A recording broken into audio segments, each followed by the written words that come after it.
Iran Israel സംഘർഷം അതിതീവ്രമായ ഘട്ടത്തിലൂടെ കടന്നുപോകുന്ന സാഹചര്യത്തിൽ സംഘർഷം കൂടുതൽ രൂക്ഷമാകാൻ സാധ്യതയുണ്ടെന്ന മുന്നറിയിപ്പാണ് ഇറാനിലെ പ്രമുഖ മത നേതാവായ ആയത്തുള്ള അലിറേസ അറാഫി നൽകിയിരിക്കുന്നത്. ഇസ്രായേലിനെയും അമേരിക്കയും ലക്ഷ്യമാക്കി ശക്തമായ പ്രസ്താവനയാണ് അദ്ദേഹം എക്സിലൂടെ കുറിച്ചിരിക്കുന്നത്. വരുന്ന ദിവസങ്ങളിൽ അക്രമങ്ങൾ ശക്തമാക്കാനും വിപുലീകരിക്കാനും ഇറാൻ പ്രതിജ്ഞയെടുക്കുന്നു എന്നാണ് അദ്ദേഹത്തിന്റെ മുന്നറിയിപ്പ്. ഇതിലൂടെ അമേരിക്ക കൂടുതൽ വലിയ നാശനഷ്ടങ്ങൾ നേരിടേണ്ടി വരുമെന്നും അദ്ദേഹം കൂട്ടിച്ചേർക്കുന്നുണ്ട്.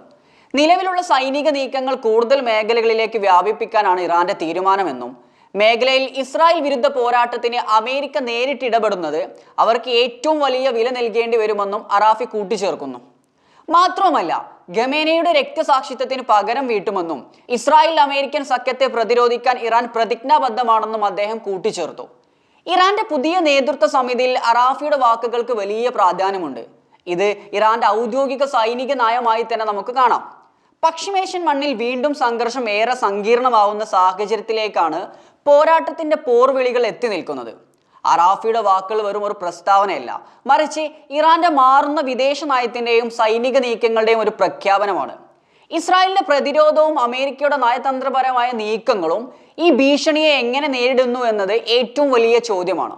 സമാധാന ചർച്ചകൾ വഴിമുട്ടുകയും ആയുധങ്ങൾ സംസാരിക്കുകയും ചെയ്യുന്ന ഈ വേളയിൽ ലോകം പ്രാർത്ഥനയോടെ ഉറ്റുനോക്കുന്നത് വിനാശകരമായ ഒരു യുദ്ധം ഒഴിവാക്കപ്പെടുമോ എന്നുകൂടെയാണ്.